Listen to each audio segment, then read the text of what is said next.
பண்ணிருந்தா நல்லா இருக்கும்.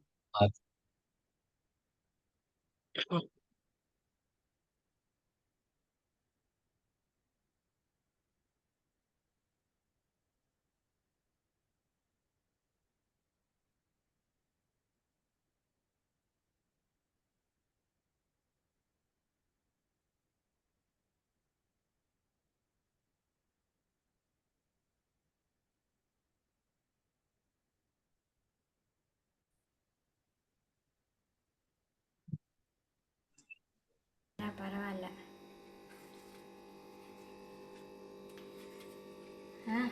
ரெடி பண்ணட்டுமா? எடுத்துட்டுமா?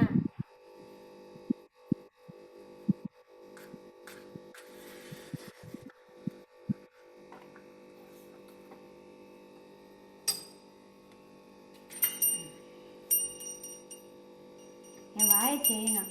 மூகம் கரோதி வாசாலம் பங்குலம் லங்கயதே கிரிம் சுபாத்தமகம் வந்தே பரமானந்த மாதவம். மூகம் கரோதி வாசாலம் பங்குலங்கயதே கிரம் யத்கிருபாத்தமகம் வந்தே பரமானந்த மாதவம். எடுத்துட்டா?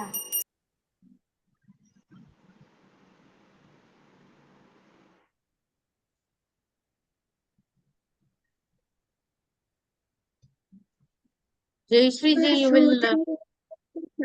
देवं कंसचाणूरमर्दनं देवकी परमानन्दं कृष्णं वन्दे जगद्गुरुं श्रीकृष्णं वन्दे जगद्गुरुम्. ஜெய் ஸ்ரீ கிருஷ்ணா. ஜெய் ஸ்ரீ கிருஷ்ணா ஜி, வணக்கம். ஜெய் ஸ்ரீ கிருஷ்ணா. ரொம்ப நல்லா இருந்தம்மா.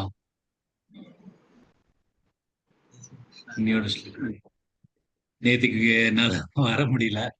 ஸோ எனிவே கிளாஸ் கொஞ்சம் நடத்தினோம் எவ்வளோ முடிஞ்சதோ. இன்னைக்கு அதே 9 ஸ்லோகங்கள் வரைக்கும் முடிச்சுக்கலாம். முடிஞ்சதுன்னா 10, 11, 12 பார்க்கலாம். ஆனால் 9, 7, 8, 9 ரொம்ப அழகழகான ஸ்லோகங்கள். அதோட அர்த்தங்களும் கொஞ்சம் புரிஞ்சுட்டாலே ரொம்ப நல்லா இருக்கும். அதுக்கு மேலே நமக்கு டைம் கிடைச்சதுன்னா பாக்கி ஸ்லோகங்களையும் பார்க்கலாம். சுஜாதாஜி, நீங்க ஸ்லைட்ஸ் ஷேர் பண்றீங்களா? சார், ஷேர் பண்ணிட்டு இருக்கேன், தெரியலையா? நீங்க உங்களோட ஹோம் ஸ்கிரீன் தான் வருது, இந்த ஸ்கிரீன் வரல.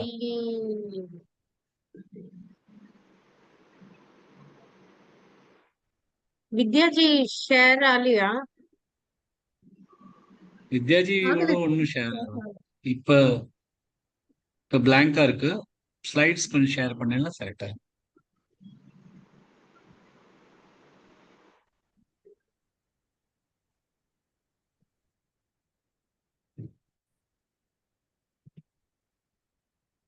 கரெக்ட். ஓகே. இன்னைக்கு அந்த 9 ஸ்லோகங்களை பார்க்கலாம். அதுக்கப்புறம் பாக்கி முடிஞ்சதுன்னா 10, 11, 12, 3 ஸ்லோகங்களை பார்க்கலாம். முதல் ஸ்லோகத்திலேருந்து ஆரம்பிக்கலாம். ஓம் ஸ்ரீ பரமாத்மனே நமः. श्रीमद्भगवद्गीता अथ द्वितीयोऽध्यायः। संजय उवाच तन्तथा कृपयाविष्टमश्रुपूर्णाकुलेक्षणम् विषीदन्तमिदं वाक्यमुवाच मधुसूदनः। श्रीभगवानुवाच कुतस्त्वाकश्मलमिदं विषमे समुपस्थितम् अनार्यजुष्टमस्वर्ग्यमकीर्तिकरमर्जुन। क्लैब्यमास्मगमपार्थ नैतत्त्वय्युपपद्यते। क्षुद्रं हृदय दौर्बल्यं त्यक्त्वोत्तिष्ठ परन्तप। अर्जुन उवाच कथं भीष्ममहं संख्ये द्रोणै च मधुसूदन इषुभिः प्रतियोत्स्यामि पूजार्हा वरिसूदन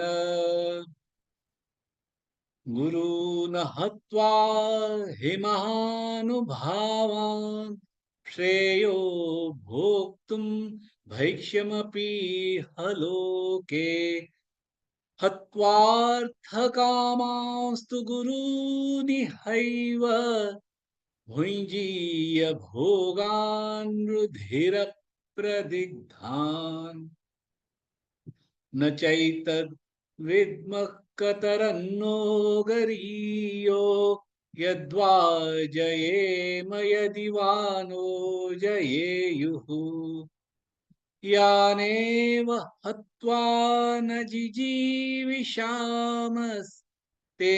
स्थिता प्रमुखे धार्तराष्ट्राः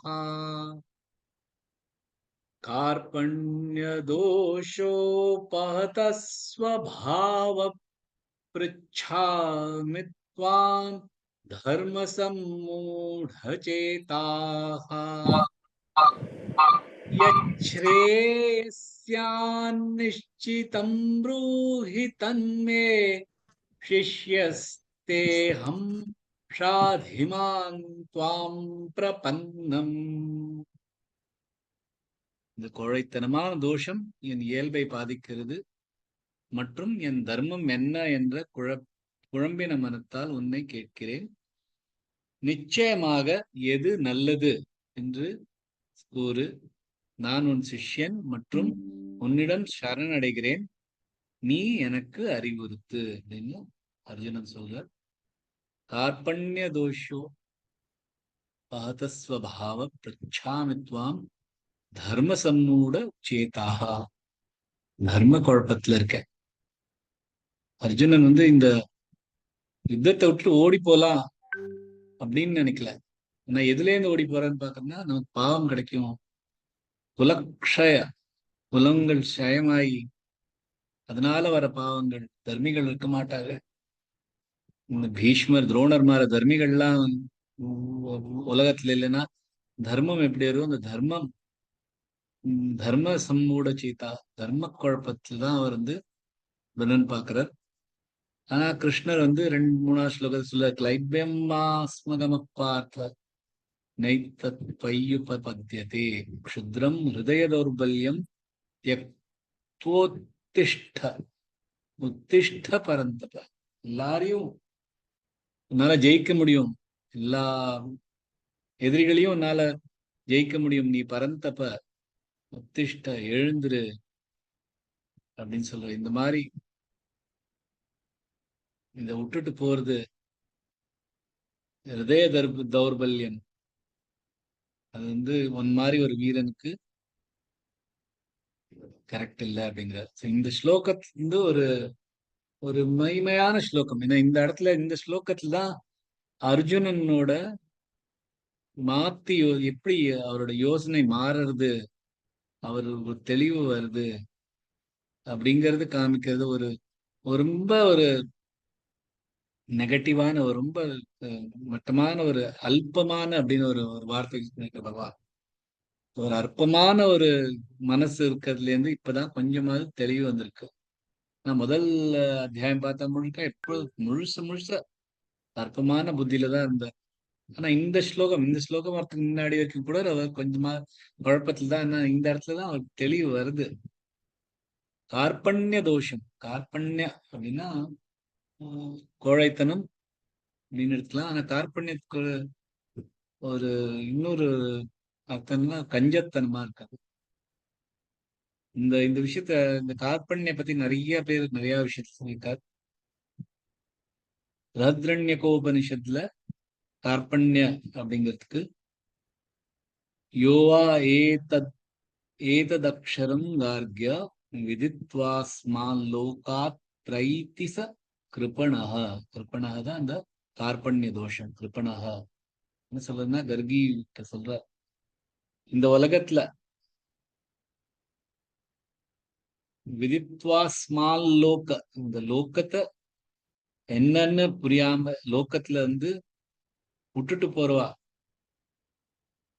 இந்த ஆத்மாங்கிற ஒரு அவ்வியமான அழிய முடியாத நித்தியமான ஆத்மா என்னங்கிறது புரியாம யார் போறாளோ அவாதான் கிருப்பண அப்படிங்கிறா. கார்பண்ய, அதாவது கஞ்சத்தனம்னா நம்ம வந்து எப்போதும் சொல்லுவோம், நம்ம உடம்பு, நமக்கு உடம்பு சரியாத இருக்குமோ அப்படிங்கிறதுக்காக பணத்தை சேர்த்துக்கிறோம். உடம்பு சரியாம இருக்கச்சும் இந்த உடம்பு இருக்காது, நம்ம இது குறைச்சா ஒரு உடம்பு தானே, பெரிய உடம்பு வருத்தம் அப்ப செலவழிக்கலாம் அப்படின்னு அந்த பணத்தை நம்ம பாட்டு சேமிச்சு சேமிச்சு கடைசியில நம்ம நம்ம எல்லா பணத்தையும் இங்க விட்டுட்டு தான் போறோம். வேற யாரோ அதை அனுபவிக்க போறா. இந்த மாதிரிதான் இந்த உலகத்துல நம்ம வந்து இது இருக்கு அது இருக்கு, இது அப்புறமா பாத்துக்கலாம், இந்த பகவான் விஷயங்கள்லாம் அப்புறமா பாத்துக்கலாம், அது அப்ப ம், எப்ப நமக்கு அதுக்குன்னு வழி வரைச்சா அதுக்குன்னு வேலை வச்ச பாத்துக்கலாம் அப்படின்னு இருக்கிறத விட்டு விட்டு விட்டு நமக்குள்ள இருக்கிறதையே நம்ம பிடிச்சுட்டு இருக்கோம். அதனால கடைசியில நம்ம கடைசி காலத்துல பார்க்கலாங்கிறச்சு அப்ப நம்மளால பார்க்க முடியறது இல்ல. அந்த மாதிரி கார்பண்யங்கிறது அஹ், நமக்கு இருக்கிறத விட்டுட்டு வேற வேற உலகத்தை பார்க்கிறது, வேற இன்பங்களை பார்க்கிறது. அதான் கார்பண்ய கார்பண்ய தோஷம்.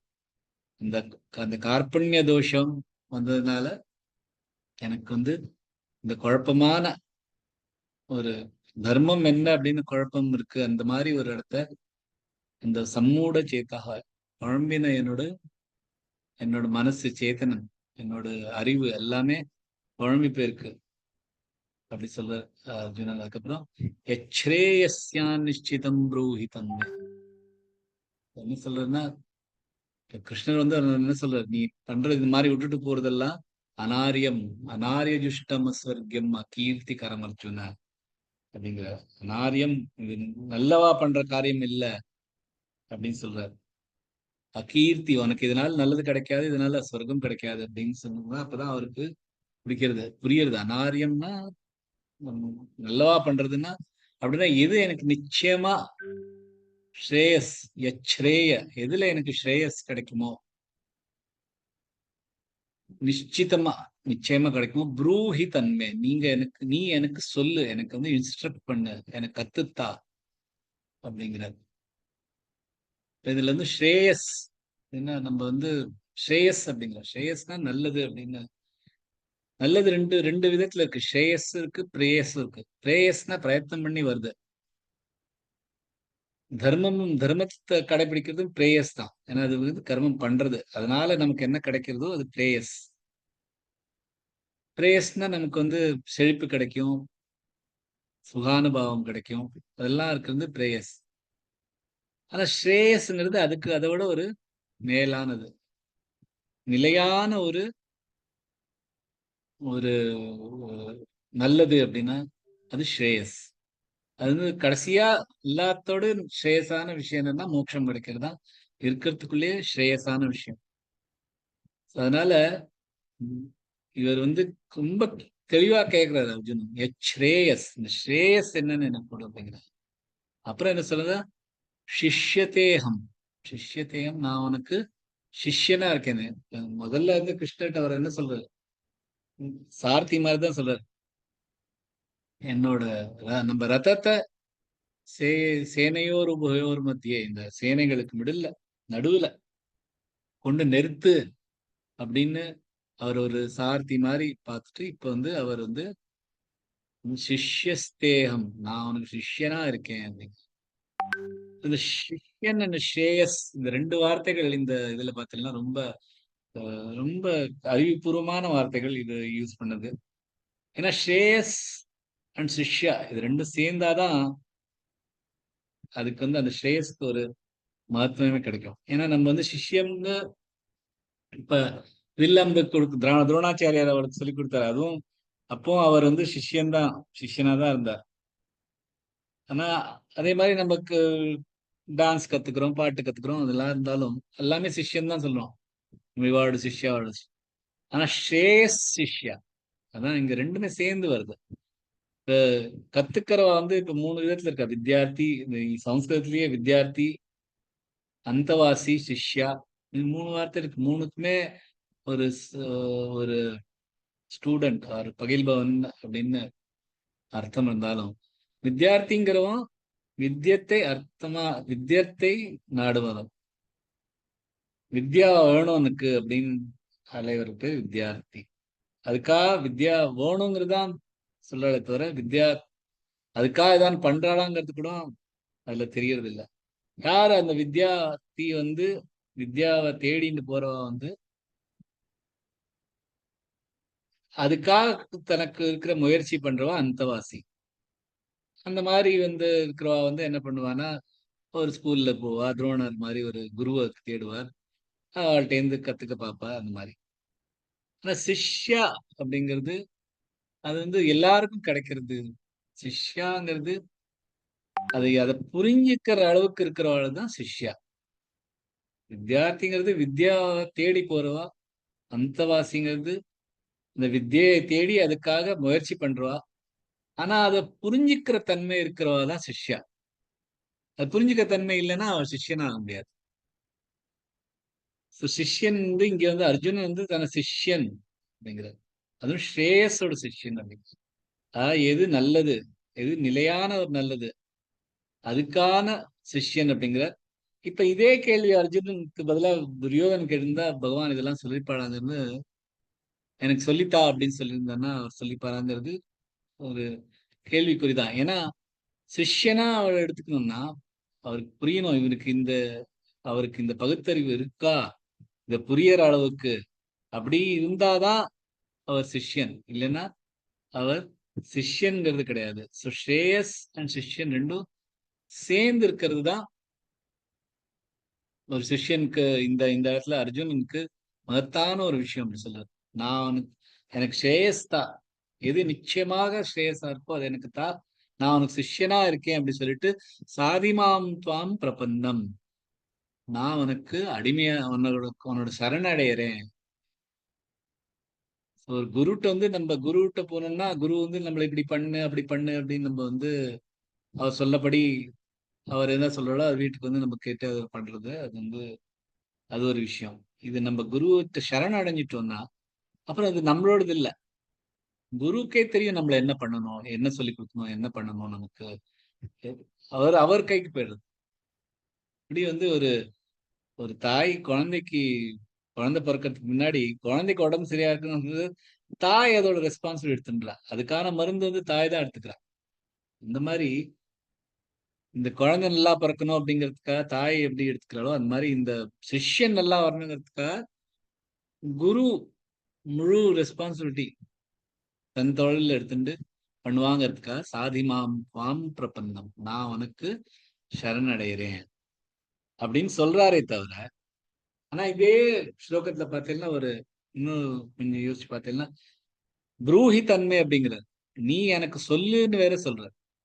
சோ பிரபன்னம்னா நான் சரணடைஞ்சிட்டேன்னா நீ சொல்லுன்னு சொல்றதுக்கு அதுல அர்த்தம் இல்ல. சோ இதுல இன்னும் அவருக்கு இன்னும் அந்த இந்த ஒரு மனசுல ஒரு தெளிவு நான் உனக்கு சரணடைகிறேன்னு சொன்னாலும் சரணடைஞ்ச மாதிரி அவர் பண்றது அப்படி இல்லை. அவர் என்ன பண்றாருன்னா நீ எனக்கு சொல்லித்தா, புரூஹி தன்மை எனக்கு சொல்லித்தா அப்படிங்கிறார். அதே மாதிரி இன்னொரு அடுத்த ஸ்லோகத்துல என்ன சொல்றாருன்னா 9வது ஸ்லோகத்துல நான் யுத்தம் பண்ண மாட்டேன் அப்படிங்கிறார். ஆனா தான் டிசிஷன் எடுக்கிற மாதிரிதான் இருக்கு. இன்னும் அவருக்கு அந்த குழப்பம் போல. ஆனா இந்த ஸ்லோகத்துல அது ஒரு தெளிவு வருதுங்கிறது இந்த ஸ்லோகத்தினால வருதுதான். இந்த ஸ்லோகத்துலதான் நமக்கு தெரியுது அர்ஜுனனுக்கு ஒரு தெளிவு வருது. அதுவும் ரொம்ப அவர் அழகா இந்த இடத்துல கேட்டதுனாலதான் கீதையே ஸ்ரேயஸ்யான் நிச்சிதம் ப்ரூவி தன்மே சிஷ்யதேகம் சாதிமாம் துவாம் பிரபன்னாம். நான் உனக்கு சிஷ்யனா இருக்கேன், நீ எனக்கு எது ஸ்ரேயஸானது நிச்சயமா சொல்லு அப்படின்னு சொல்றதுனாலதான், நான் உனக்கு சரணடைகிறேன் அப்படின்னு சொன்னதுனாலதான் கீதையே இந்த இடத்துல இருந்தா அந்த கீதைக்கு அப்பதான் பகவானுக்கும் இவர் நம்ம சிஷ்யனா எடுத்துக்கலாம் அப்படிங்கிற இது சொல்லலாம்னு பாக்குற. அடுத்த ஸ்லோகத்துக்கு போலாம். நஹி பிரபஷ்யாமி மமாபனுத்யாத் யச்சோகமுச்சோஷணமிந்திரியாணாம் அவாப்ய பூமாவசபத்னமிருத்தம் ராஜ்யம் சுராணாமபி சாதிபத்யம். நிகரற்ற செழிப்பும் பூமியில் ராஜ்யமும் தேவர்கள் மேல் ஆட்சி கிடைத்தாலும் என் இந்திரியங்களை உலர்த்திடும் சோகத்தை விரட்டிவிடும் என்று நிச்சயமாக தெரியவில்லை அப்படின்னு அர்ஜுனன் சொல்றார். நஹி பிரபஷ்யாமி மமாபனுத்யாத் இச்சோகமிச்சோ க்ஷணமிந்திரியானாம். நான் எவ்வளவு ஒரு துக்கத்துல இருக்கேன். என்னோட வஜனங்கள் அவ இறந்து போயிடுவாளே அப்படின்னு நினைச்சுண்டு நான் வந்து ஒரு சோகத்துல இருக்கேன். எனக்கு ராஜ்யம் போயிடுமே அப்படிங்கிற சோகத்துல இருந்தானா அது திரும்பி எனக்கு கிடைக்கணும் அப்படின்னு ஒரு இதுல நான் அவ்வளவு சோகப்பட மாட்டேன். ஆனா என்னோட ஸ்வஜனங்கள்லாம் செத்துப்போனா அவ திரும்பி வர போறது இல்ல. அவளுக்கு வந்து அவளை கொன்னதுக்கு எனக்கும் நரக்கம் தான் கிடைக்கும். இந்த மாதிரி நஹி பிரபஷ்யாமி மமாபனுத்யா, நிச்சயமா நான் பாக்குறேன். இந்த சோகம் எனக்கு வந்து எனக்கு இந்த என்னோட நாக்கெல்லாம் வறண்டு அப்படியே ஒரு உலர்ந்து போயிருக்கிற இந்த என்னோட இந்திரியங்களை சரிப்படுத்துறதுக்கான இந்த சோகத்தை எல்லாம் விரட்டி விடும்னு எனக்கு எதுவுமே கிடைச்சாலும் சரி, செழிப்பு கிடைக்கட்டும், ராஜ்யம் கிடைக்கட்டும், தேவர்கள் மேல அவாப்பிய பூமா வசதம் ராஜ்யம் சுராணா. எனக்கு வந்து அவாப்பியம், அவாப்பியம்னா என்ன, ஒரு கிடைக்கிறது. அசபத்னம் பூமா அசபத்தம். அசபத்தம்னா எனக்கு வந்து ஒரு எதிரியே இல்லாம எனக்கு என்னோட பூமி மேல யாருக்குமே ஒரு அதை எதிர்க்க பலம் இல்லாம என்னை சுத்தி வர என்னோட ராஜ்யம் அப்படி இருந்ததுன்னா அது கிடைச்சாலும் எனக்கு வந்து இந்த சோகம் போகுமான்னு தெரியல. ஏன்னா நமக்கு வந்து ராஜ்யம் முழுக்க எவ்வளவு கிடைச்சாலும் அந்த ராஜ்யம் கிடைச்சாலே அப்புறம் பக்கத்துல இருக்க ராஜ்யங்காரர்கள் நம்மளோட சண்டை போடுவாங்கள ஒரு துக்கம் வரும். அதை விட்டாலும் இந்த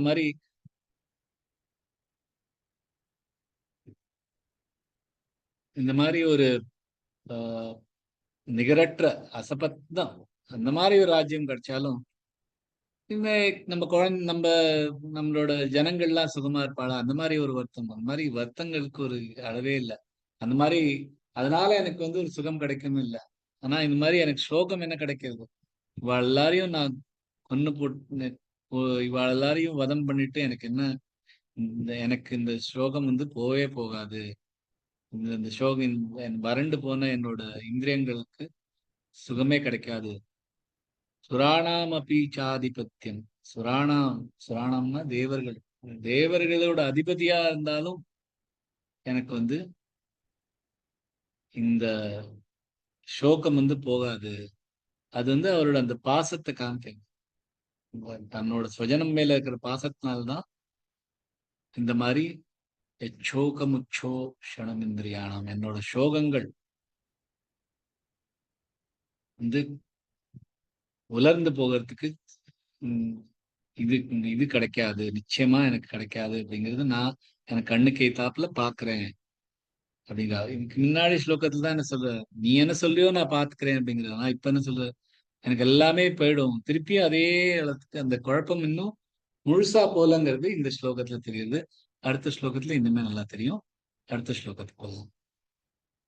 சைஞ்சய உவாச்ச ஏவமுக்த்வா ஹ்ருஷீகேஷம் குடாகேஷ பரந்தப ந யோத்ஸ்ய இதி கோவிந்த முக்த்வா தூஷ்ணீம் பபூவஹ. இதை கூறிய பின் அர்ஜுனன் பகவானிடம் நான் யுத்தம் செய்ய மாட்டேன் என்று கூறி மௌனம் ஆகிவிடுகிறான். ஏவமுக்த்வா ஏவமுக்த்வா இந்த மாதிரி கூறிட்டு ரிஷிகேஷம். இது வந்து ரொம்ப அழகான பேர் இருக்கிறார். ரிஷிகேஷம், குடாகேஷம், பரந்தப அல்ல. பரந்தப ந யோத்ஸைதி. பரந்தபனா என்ன, எல்லா எதிரிகளையும் வதம் பண்ண முடியும். அந்த மாதிரி இருக்கிறவன் தான் பரந்தபா அப்படின்னு சொல்லிட்டு குடாகேஷன்னு வேற சொல்றாரு. குடாகேஷன்னா நம்ம சொல்லியிருக்கோம், தூக்கத்தை வென்பவன் அப்படின்னு. இங்க இருந்து வியாசர் இருந்து குடாகேஷன், ஏன்னா அவர் அவர் சொல்றாரு இந்த இந்த மாதிரி ஒரு இந்த சோகத்தையும் அவர் வென்றுடுவார் அப்படிங்கிற ஒரு ஹிண்ட் கொடுக்குறாரு. இந்த மாதிரி இந்த ஸ்லோகத்தை சொல்லி அவர் சொல்ற இந்த மாதிரி பரந்தப குடாகேஷ நான் யுத்தம் பண்ண மாட்டேன் அப்படின்னு சொல்றாரு அப்படி. சோ இதுல இருந்து அதே மாதிரி ரிஷிகேஷ அப்படிங்கிற ரிஷிகேஷன்னு அவர் மனசுல என்ன இருக்குது, நம்ம மனசுக்கு மேல ஒரு கண்ட்ரோல் இருக்கிறது தான் மாஸ்டர் ஆஃப் மைண்ட். நம்ம மனசு நம்மளோட இந்திரியங்கள் மேலாம் ஒரு மாஸ்டரா இருக்கிற அதிபதியா இருக்கிறது தான் ரிஷிகேஷன். ரிஷிகேஷனுக்கு வந்து அவர் மனசுல என்ன ஓடுறதுன்னு தெரியும், அர்ஜுனன் மனசுல ஓடுறது. ஸோ அதனால அதுக்காக இங்க அந்த வார்த்தையும் அதுக்காக அந்த வியாசர் யூஸ் பண்ணிருக்காரு பேர், பகவான் பேர் ரிஷிகேஷங்க. ஏன்னா ரிஷிகேஷர் வந்து இந்த பரந்தபவ குடாகேஷவா ஆக்கிடுவார், அதாவது எல்லாத்தையும் ஜெயிக்க வச்சிருவார் அப்படின்னு. இதுல எல்லாத்துலயும் எனக்கு ரொம்ப பிடிச்ச வார்த்தைகள்ல வந்து அந்த ஸ்ரேயஸ் ஸ்ரேயஸ்ங்கிறது எனக்கு இருந்து அந்த முதல்ல அந்த அந்த அந்த ஸ்லோகத்துல ரொம்ப சின்ன ஒரு வார்த்தையா தான் வருது. கார்பண்ய தோஷம் யச்ரேயஸ்யான் நிச்சிதம், யச்சேயஸ்யான் ஸ்ரேயஸ் ஸ்ரேயஸ் ஸ்ரேயஸ் அப்படிங்கிறாரே அது என்ன படிக்கிறச்சு அந்த கதோபனிஷத்துல நச்சிகேதர்கிட்ட வந்து யமா வந்து ரொம்ப ஆனந்தமாய் 3 வரம் தரேன் அப்படிங்கிறார். முதல் வரன் வந்து நச்சிகேதர் வந்து தன்னோட அப்பாக்காக வாங்கிறார். அடுத்த வரன் என்ன வேணும்னு கேட்டோன்னா, எனக்கு வந்து சொர்க்கத்துக்கு எப்படி போகணுங்கிற வழிக்கான வழியெல்லாம் எனக்கு சொல்லித்தா அப்படிங்கிற. 3வது என்ன வழி வேணும் அப்படின்னா சொன்னா, எனக்கு என்னை பத்தி தெரியணும், எனக்கு இந்த ஆத்மா என்ன, உடம்பு என்ன, ஆத்மா என்ன, இது ரெண்டும் வேறையா அப்படிங்கிறது தெரியணும் அப்படின்னு. யமா வந்து சொல்றாரு, இது எப்படியாவது இதெல்லாம் ரொம்ப பெரிய விஷயம், இது உனக்கு கத்துக்கிறதுக்கான அப்படின்னு விட்டுறா அப்படின்னா, இல்ல நச்சிகேதர் வந்து எனக்கு இதுதான் எனக்கு வேணும் அப்படிங்கிற.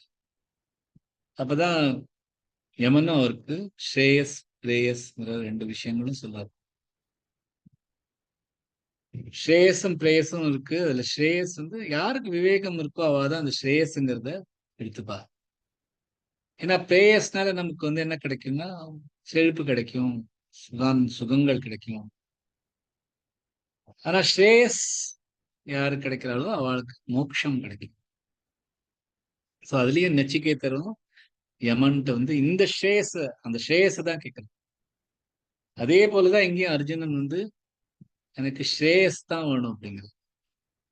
அதுவும் இப்ப ஸ்ரேயஸ்லயே 2 விதமான ஸ்ரேயஸ் தான் நல்லது அப்படின்னு தான் மொழிபெயர்ப்பு. நல்லதுங்கிறதுலயே 2 விஷயம் இருக்கு.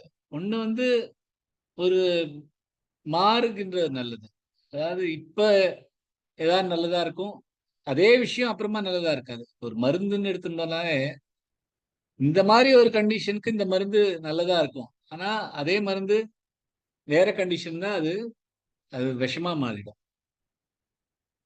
அது மாதிரி நிறைய விஷயங்கள். நல்லதுங்கிறது வந்து வேலை வேலை காலம் இடம் எல்லாத்தையும் பொறுத்தது. அதுக்கான தேச கால நிமித்த அப்படிங்கிற, தேசம்னா இடம், காலம்னா வேலை, அதுக்கான நேரம், அப்புறம் நிமித்த அதுக்கான ஒரு சூழ்நிலை இருக்கிறச்சு. அதுக்கு வந்து எது நல்லது அப்படின்னு தனித்தனியா இருக்கும்.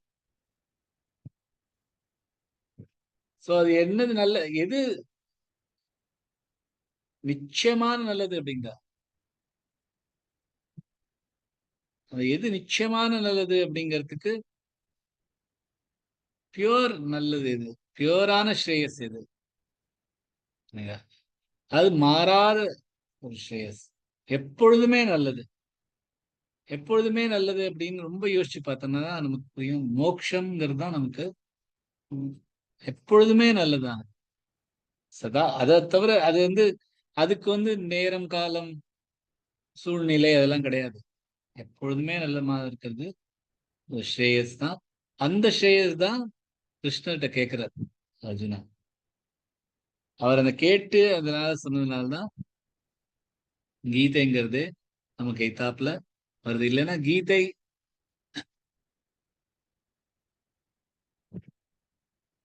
வரத்துக்கான இந்த காரணமே இந்த ஸ்ரேயஸ், எனக்கு நிச்சயமான ஸ்ரேயஸ் அப்படின்னு அர்ஜுனன் கேட்கறது தான்.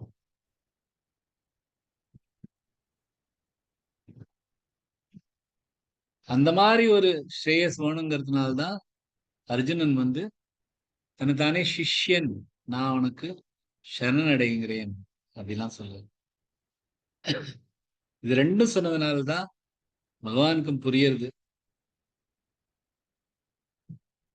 இந்த மாதிரி ஒரு ஆத்ம விசாரம் பண்ணியிருக்கார் அர்ஜுனன்.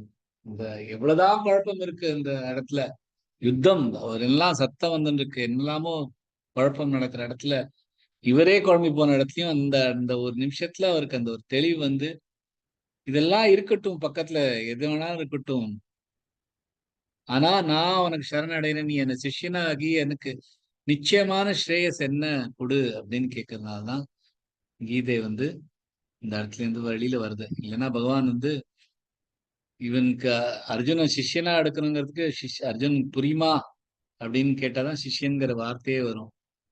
அதனாலதான் ஸ்ரேயஸ் அர்ஜுன் சிஷ்யனா இருந்து சரணடைஞ்சு ஸ்ரேயஸ் வேணும், அதுவும் நிச்சயமான ஸ்ரேயஸ் வேணும் அப்படிங்கிறதுனாலதான் பகவான் இந்த கீதையை ஆரம்பிக்கணும் அப்படிங்கிறார். கீதை சொல்லணும் அப்படின்னு அர்ஜுனன் தன்னோட குதிரைகள் ரதத்தை எல்லாத்தையும் விட்டுட்டு நடுவுல இந்த நடுவுல உட்கார்ந்து சொல்லிடுற கடைசியில எனக்கு யுத்தம் வேண்டாம் அப்படி சொன்னாலும் அதுக்கு முன்னாடி என்ன சொல்றதுன்னா, எனக்கு நிச்சயமான ஸ்ரேயஸ் என்ன எனக்கு சொல்லு, நான் உனக்கு சிஷ்யனா ஆறேன், நான் உன் சரணடைறேன் அப்படின்னு சொல்லிட்டு அவர் உடனே சைலண்டா ஆயிடுறார். அதான் அந்த ஸ்லோகத்துல என்ன சொல்ற, தூஷ்ணி மௌனமாக ஆகிவிட்டான் அவன். பபூவ தூஷ்ணீம் பபூவ. சோ அந்த இடத்துல அர்ஜுனன் குவாய்ட்டாயி சரண்டர் ஆயிட்டு, சரணம் அடைஞ்சிட்டு பகவான் கிட்ட குவாய்ட் ஆயிட்டு, இனிமே எனக்கு சொல்லித்தா அப்படிங்கிற பகவான் அப்புறமா சொல்லித்தர ஆரம்பித்தார். இன்னையோட இந்த கிளாஸ் எங்கேயே முடிச்சுக்கலாம், பாக்கி இடத்துல ஜெய் ஸ்ரீ கிருஷ்ணன்.